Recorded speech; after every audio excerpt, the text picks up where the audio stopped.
¿Sabes en qué consistió la conquista espiritual de Michoacán? ¿Quiénes fueron sus iniciadores y cómo la llevaron a cabo? En Leyendo A nos adentraremos en los fascinantes senderos de la historia de nuestro querido estado de Michoacán para responder a esas preguntas.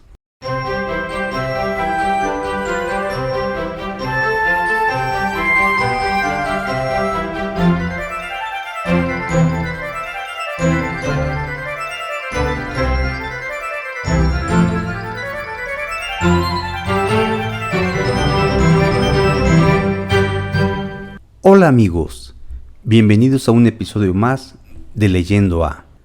Su anfitrión, Leonel Mesa González, les da la más cordial bienvenida. Antes que nada, quiero mandar un afectuoso saludo a todas las personas que nos están escuchando, especialmente a nuestros queridos suscriptores. El texto al que daremos lectura fue elaborado en 1992 por un grupo de jóvenes historiadores y publicado en la revista Andance, órgano estudiantil de aquellos años. Así que de la pluma de Ramón Sánchez Reina, Rocío Lázaro Tapia, Irene Gurrola Barriga y Leonel Mesa González, autores del texto en cuestión, recorreremos los primeros años de la evangelización en Michoacán, periodo que va de 1525 a 1540, para conocer cómo fueron esos primeros años, quiénes fueron sus protagonistas y qué acciones realizaron. Este episodio es continuación de la conquista de Michoacán, de la cual ya hicimos un podcast, mismo que te invito a escucharlo en este mismo canal. Una petición antes de continuar. Si este podcast es de tu agrado, quiero pedirte que lo compartas con tus conocidos y familiares para que más personas conozcan nuestro programa. Dicho lo anterior, vayamos a la lectura de hoy.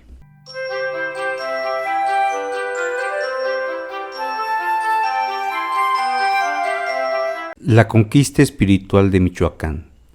Breve recuento. Con la dominación militar de la ciudad de Tenochtitlán, Cortés decidió evangelizar las tierras recién conquistadas, por lo que consideró necesario solicitar a la corona española el traslado de más religiosos a Nueva España para dar agilidad a esa tarea. Fue en el año de 1524 que arribaron a la Ciudad de México los frailes franciscanos. Ese mismo año se repartieron las primeras encomiendas entre los conquistadores de Michoacán. El grupo de franciscanos estaba encabezado por Fray Martín de Valencia. Desde que los franciscanos llegaron a tierras mexicanas, tuvieron todo el apoyo de Hernán Cortés, quienes los consideraba personas piadosas de buena vida y ejemplo. Además, él sabía que solo a través de la religión se alcanzarían los objetivos de la conquista, la evangelización y la extirpación de la idolatría. Por ese tiempo se encontraba en la Ciudad de México el Irecha, Tzintzintla Tanganzoán y don Pedro Cuinerangari, a quienes Cortés preguntó si tenían hijos para que los recién llegados frailes los educasen. Ellos contestaron que no. Sin embargo, se comprometieron a enviar a los hijos de los principales del señorío Tarasco para tal fin. Muy pronto llegaron a la capital de la Nueva España, a la escuela del recién fundado convento de los franciscanos, un grupo de jóvenes de la nobleza indígena para ser cristianizados, advertidos por el Irecha de que aprendiesen que no estarían allí más de un año. Este primer contacto del Irecha con los franciscanos, en 1525, sirvió para que le fuera impuesta la doctrina cristiana, primero, y posteriormente fue bautizado con el nombre de Don Francisco, en honor del padre fundador de la orden. Luego, Tzintzintla Tanganzoán dio a los religiosos 2 de sus hijos para que los instruyeran y les pidió que vinieran a Michoacán a evangelizar. Fray Martín de Valencia nombró a Fray Martín de Jesús, Martín de la Coruña, primer evangelizador de Michoacán. Al parecer, la temprana amistad del Irecha y los franciscanos fue producto de la extensión de poder de los encomenderos y enemigos de Cortés. Para los frailes, era imprescindible la colaboración de la nobleza indígena, ya que la conquista espiritual, como la militar y la política, se debía realizar aprovechando la estratificación y organización de la vasta y dispersa población indígena. Tzintzintla Tanganzoán y don Pedro regresaron a Michoacán acompañados de Fray Martín de Jesús. En Tzintzuntzan, el religioso mandó a Lirecha que hiciese juntar los ídolos en la plaza pública, y habiéndolos juntado en tanta cantidad que hacían un gran cerro, los que eran de oro y plata los echó en la laguna que está en aquella ciudad. El mismo don Pedro dio alojamiento al misionero en su palacio de Tzintzuntzan. Muy pronto, con el trabajo de los indios, se construyó una iglesia de madera y claustro de adobe con celdas techadas de paja. En 1526 quedó establecida la primera doctrina cristiana en Michoacán, la de San Francisco Tzintzuntzan. Fue allí donde los misioneros iniciaron el contacto con los indios de la región, recorriendo y conociendo la tierra y las dispersas poblaciones, derribando ídolos y tratando de transmitir el mensaje cristiano.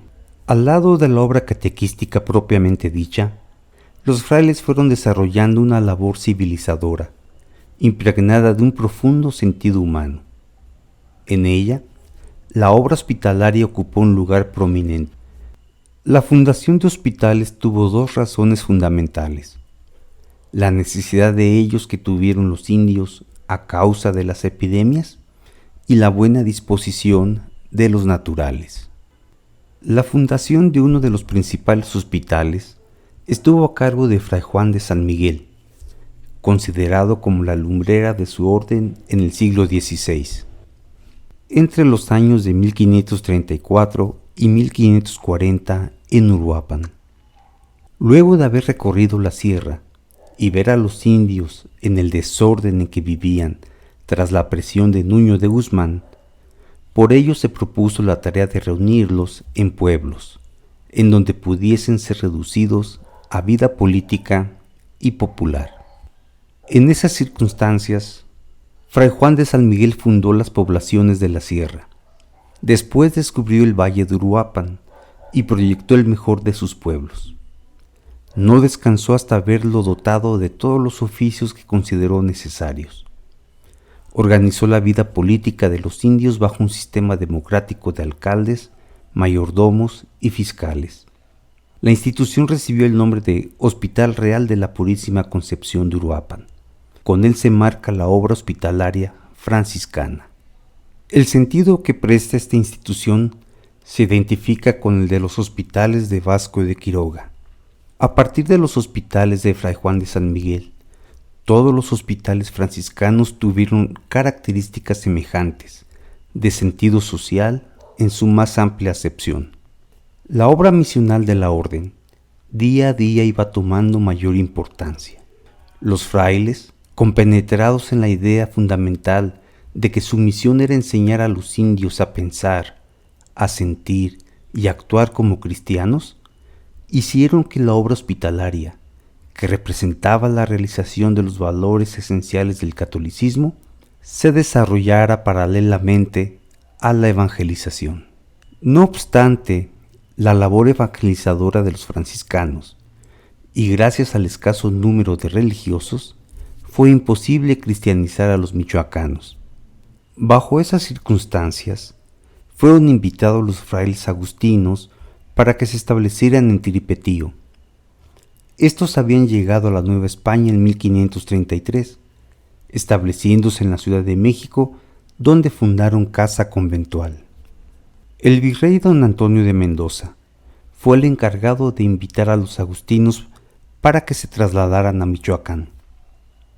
De esa manera, se concretó la llegada de la orden a tierra michoacana, específicamente a Tiripetío, en 1537. Al frente de la primera misión agustina estuvieron Fray Juan de San Román y Fray Diego de Chávez. Ambos, desde su llegada, desplegaron todo su dinamismo misionero para la evangelización de la región. La labor se extendió hasta finales de la década siguiente. En 1540, Fray Diego de Chávez fue nombrado prior del convento. Su trabajo se centró en hacer de Tiripetío un semillero de religiosos y artistas. Logró, además, que ese mismo año, tras capítulo provincial celebrado en México, se nombrara su convento como sede del primer Colegio de Estudios Superiores de la Orden de San Agustín en tierras americanas, bajo la dirección de Fray Alonso de la Vera Cruz. Dos fueron los objetivos fundamentales que persiguió el colegio. El primero consistió en crear cuadros religiosos para la catequización de la región. El segundo, enseñar diversos oficios tales como la pasta de caña, la cantería, la plumería, la alfarería, entre otros, a los indígenas. El colegio inició sus actividades ese mismo año de 1540. Su planta de profesores realmente fue de gran nivel, todos especializados en las cátedras que impartían. Destacó la presencia de Fray Alonso de la Vera Cruz, ex catedrático de la Universidad de Salamanca, quien tuvo a su cargo, en el nuevo colegio, las de teología, filosofía, artes, derecho y lenguas. Además, creó una rica biblioteca, tal vez la mejor de la época. Entre los alumnos destacó don Antonio de Huitzimengari, hijo de Cincincha Tanganzoán, el último gobernante del otrora gran señorío Tarasco, quien dominó el griego y el latín y fue el maestro de Fray Alonso en el idioma tarasco.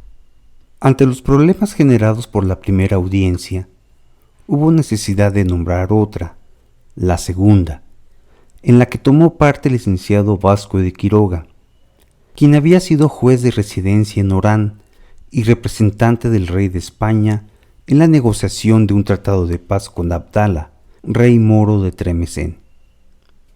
Quiroga tenía también experiencia en cuestiones de organización social, como el de la referida Comisión de Orán, además de sus cualidades diplomáticas y pacifistas. Muy pronto, los miembros de la segunda audiencia propusieron al presidente del Consejo la formación de nuevas poblaciones de indios, donde se mantuvieran de su trabajo y estén ordenados. De los 4 oidores, fue Quiroga el más impaciente. Se adentró muy pronto en los problemas sociales de la Nueva España. Se enteró del tipo de organización comunal que existía antes de la llegada de los conquistadores, de sus adelantos en las ciencias y en las artes. Propone el Consejo la fundación de núcleos de población que reuniera a los indios que andaban dispersos y propensos a volver a la idolatría. Finalmente, concibió la idea de crear aquella república donde los individuos vivieran agrupados como en su tiempo de gentilidad. A ese primer núcleo, fundado en 1532, lo llamó el Hospital de Santa Fe, ubicado muy cerca de la Ciudad de México. Sobre su proyecto y sus adquisiciones informó al rey, y a la vez le pidió ayuda, misma que éste le otorgó a través de una real cédula. Desde su arribo a la Nueva España, Quiroga se enteró del territorio poblado por indios que habían sido contrarios a los de Tenochtitlán. Pronto fue enviado a esa región porque el licenciado Quiroga podría ocuparse de lo de Michoacán, porque es hombre virtuoso, buen cristiano y muy celoso del servicio de Dios. En 1533 llegó Vasco de Quiroga a Tzintzuntzan, ciudad capital del señorío Tarasco, con el encargo de poner orden en la provincia y recoger información sobre las minas de cobre que hubiese en esos lugares. En 1534 fundó el nuevo hospital, en Michoacán. El lugar elegido para ello fue al norte del lago de Pátzcuaro, no lejos de Tzintzuntzan. Allí se edificó el Hospital de Santa Fe de la Laguna, obra idéntica a la de la Ciudad de México. Dio al nuevo hospital una organización semejante, estructurado bajo las mismas ordenanzas y gobernado por el rector, el director y los regidores, asistido por varios capellanes, igual que el primero. Fue su primer rector por disposición del oidor, un indio de sangre real tarasca llamado Don Pedro, quien sirvió de gran apoyo para la obra quiroguiana. En 1537, Don Vasco fue nombrado titular del recién fundado Obispado de Michoacán, y un año después, en 1538, fue consagrado como tal. Uno de los vehículos del cambio, luego de la conquista, fue la educación. Los primeros misioneros llegados a Michoacán establecieron escuelas para los hijos de los señores indígenas vencidos. A estos niños se les enseñaba canto coral con la doble finalidad de introducir las lenguas occidentales y los fundamentos de la doctrina cristiana. Asimismo, Quiroga, no obstante haber sido designado obispo, continuó con su labor educativa, y en el año de 1540 fundó en la ciudad de Michoacán, Pátzcuaro, el real y primitivo Colegio de San Nicolás Obispo, que tuvo la finalidad de formar ministros para su diócesis. Estos clérigos deberían ser sacerdotes españoles. El reglamento del colegio quiroguiano es muy similar a los que regían los colegios clericales españoles de finales del siglo XV. Se asemejaba también a los seminarios que se crearon por recomendaciones del Concilio de Trento años más tarde de haberse fundado el Colegio de Pátzcuaro. Este era el panorama que en términos generales presentaba el recién conquistado señorío tarasco. Fue a través de la religión como se logró someter, bajo el dominio español, al pueblo capaz de poner resistencia al otro gran núcleo del México prehispánico, el de Tenochtitlán. Ahora quedaban dominados completamente, sin poner resistencia.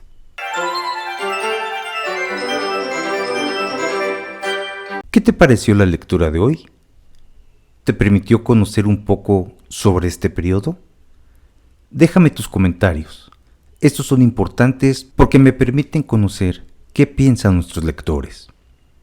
Este breve recuento de la conquista espiritual en Michoacán nos permitió conocer cuáles fueron las principales obras que los franciscanos, agustinos y el obispo Vasco de Quiroga implementaron en el territorio michoacano y que fueron la base para que se desarrollara la evangelización a lo largo del siglo XVI. Los invito a que ampliemos nuestro conocimiento sobre este tema, por lo que te dejaré en la descripción del video algunos textos sobre este asunto en particular. De esta manera, hemos llegado al final de este episodio. No me resta más que agradecer tu atención y acompañamiento, invitándote para que nos acompañes en el próximo episodio de Leyendo A. ¡Hasta pronto!